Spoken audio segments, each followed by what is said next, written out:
Sākums bija padevies augsts un sniegots tā. Kā novembrī piesala, tā arī turējās -5 līdz pat -10. Pēc dažām dienām būs pilnmēnesis, ies vaļā. To varēja nojaust pēc dabā valdošajām saspringtajām gaidām un naksnīgiem puču saucieniem saltajā baltumā.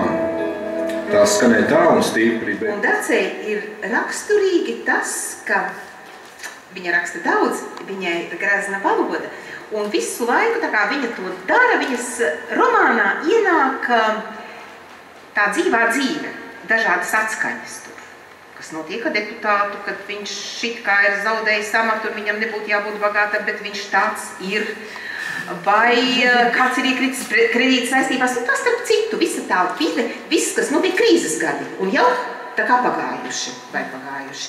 Mēs tiešām lasot šo te izmeklē Anna Elizabete dzīvojam līdz laikam. Pirmām kārtām tāpēc, ka Dace kā rakstniece viņa atnes romānu tik ļoti nostrādātu ar visu 4. vārdu tekstu, ar visām piebildēm un papildinājumiem, zīmējumiem, kartēm, visu, kas tur ir vajadzīgs. Nu, katrā ziņā redaktoram tas ir ļoti brīnišķīgs autors, kurš tik tiešām strādā ļoti perfekti. Otrs, man ļoti patīk strādāt ar Daci, tāpēc, ka viņa zina, ko viņa ir uzrakstījusi, un viņa pie šīm lietām pastāv ļoti stingri. Un vēl man patīk strādāt ar Daci, tāpēc, ka viņa ir gatava atkāpties arī no tā, uz ko viņa ir ļoti pastāvējusi, jo es viņai piedāvāju varbūt kaut ko labāku vai citādi.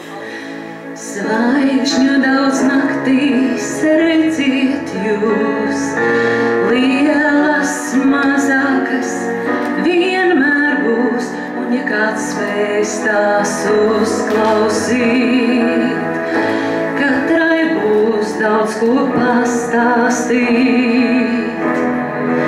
Gadās bieži, ka zvaigznes dziest, tad ir zudis tam dzīves prieks, bet ja zvaigznītei pasmaidiet, atkal mirdz un